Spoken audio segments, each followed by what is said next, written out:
Welcome back, everybody, to the GSMC Hoops and Heels Women's Sports Podcast, brought to you by the GSMC Sports Network. My name is Samantha Genzer. I'm your guys' show host for y'all. We just got done talking about the roster for Team USA track and field, and now we're going to go and talk about softball. Before we begin, I just wanted to remind you guys to like and follow the show and to become a part of our show to tip and donate using the link gsmcpodcast.net.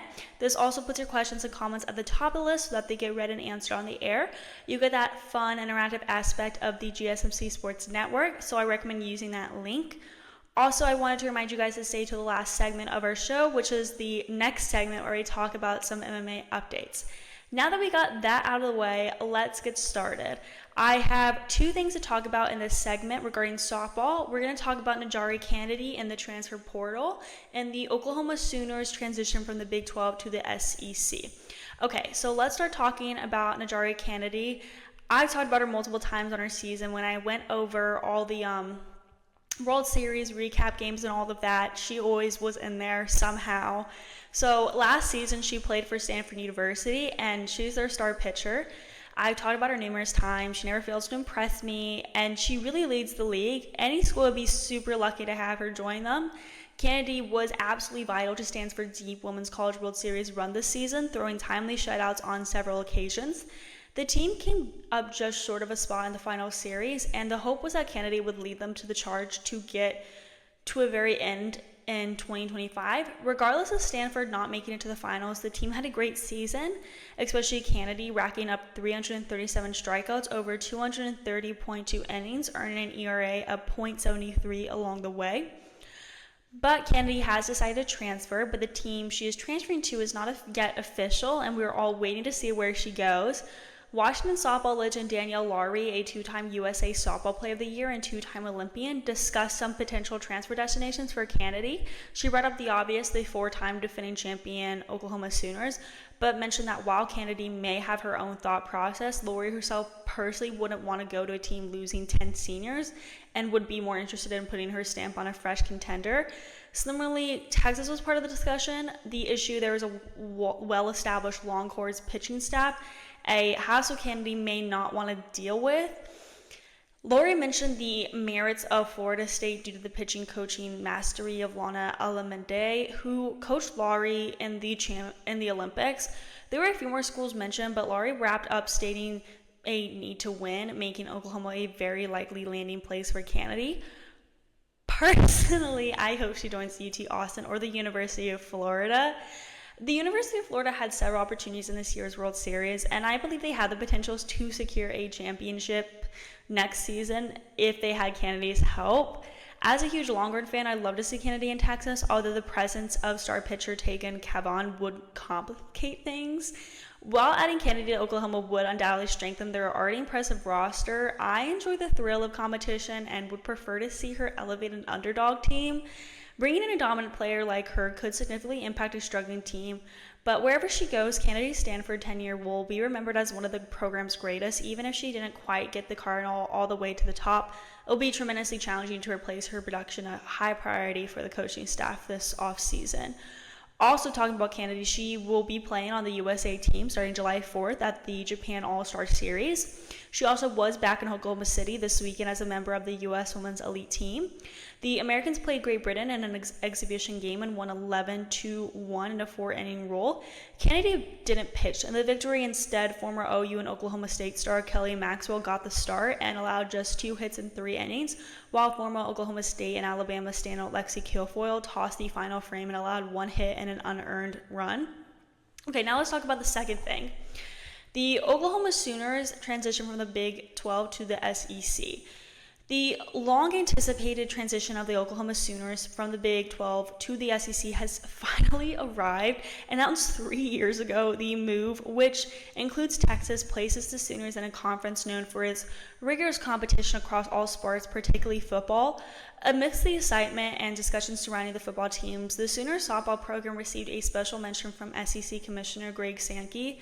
During Monday's introduction of the Sooners to the SEC, Sankey, alongside OU President Joseph Haraz Jr. and OU Athletic Director Joe Castiglione, highlighted Oklahoma's distinguished program. Oklahoma's softball team has left an indelible mark on the Big 12, winning all 8 of their national championships as members of the conference. They clinched their first Big 12 championship in 1996 and capped their Big 12 tenure by defeating number 1 Texas 5-1 for their 9th Big 12 tournament championship. The team didn't lose a 3-game conference series in the Big 12 until the recent season, culminating in an unprecedented 4 consecutive national championships, including their 8th overall by sweeping Texas.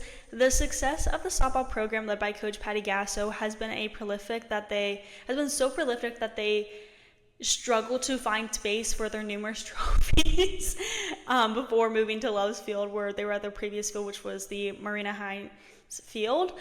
So now the Sooners face a new challenge in the SEC, a conference that won 3 of 4 softball national titles from 2012 to 2015, with the other won by OU. Sankey emphasized that the Sooners have set a new standard in the conference. The transition to the SEC was celebrated with a day-long event starting Sunday night and continuing through Monday in Norman. This move, which was carefully managed over the past 3 years to respect the Big 12, marks a significant milestone for Oklahoma. Athletic Director Joe Gastigloin noted that the SEC stands for Stability, Engagement, and Champions for Oklahoma, underscoring the move's benefits, including financial stability, increased visibility, and enhanced competition opportunities, which I will get into some more later. So the addition of Oklahoma expands the SEC's footprint into another state, making the conference home to 16 teams across 12 states now.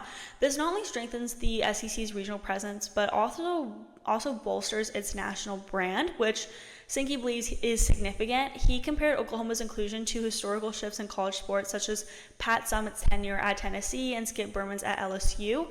Furthermore, the SEC Commissioner highlighted the value of Oklahoma's passionate fan base, which aligns with the conference motto, "It just means more."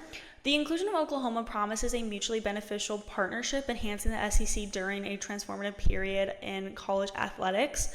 The significance of Oklahoma's transition from the Big 12 to the SEC, particularly for its softball program, lies in several key areas. Enhanced competition is a major factor, as the SEC is widely regarded as one of the most competitive conferences in college sports, particularly in softball. By joining the SEC, Oklahoma will face more rigorous competition, which can elevate the program's performance and prestige. Oklahoma's softball team has already established itself as a powerhouse in the Big 12 with multiple national championships. Competing in the SEC, a conference with a strong history of winning national titles, can further solidify Oklahoma's status as a premier program. Increased visibility and financial benefits are also significant. The SEC has a significant media presence and larger audience reach, which can provide Oklahoma with increased visibility on a national scale. This can enhance recruiting efforts and attract top talent to the program. Also, by joining the SEC comes with financial benefits due to the conference's lucrative television contracts and sponsorship deals. This financial boost can improve facilities, resources, and overall program development. The move is also strategic in terms of regional and national footprint. Oklahoma's inclusion in the SEC expands the conference's geographic influence, adding another state to its reach.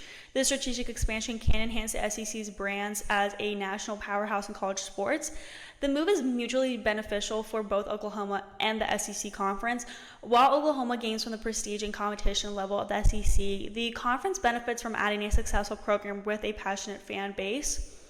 The historical significance of this move cannot be understated. Oklahoma's softball program has a rich history, including numerous national championships and a strong legacy in the Big 12. Moving to the SEC allows the program to build on this legacy in a new and challenging environment. As SEC Commissioner Greg Sankey mentioned, Oklahoma sets a new standard in the conference, bringing a tradition of excellence that can inspire and elevate the overall competitive level within the SEC. In summary here, Oklahoma's move to the SEC is significant for its potential to elevate the program through enhanced competition, increased stability, and financial benefits, while also building on Oklahoma's legacy and tradition of excellence in softball. So we're now going to move into our last segment of today's show, where we talk about some MMA updates. Before we get into that, we're going to be taking a very short break, so I will see you guys very soon.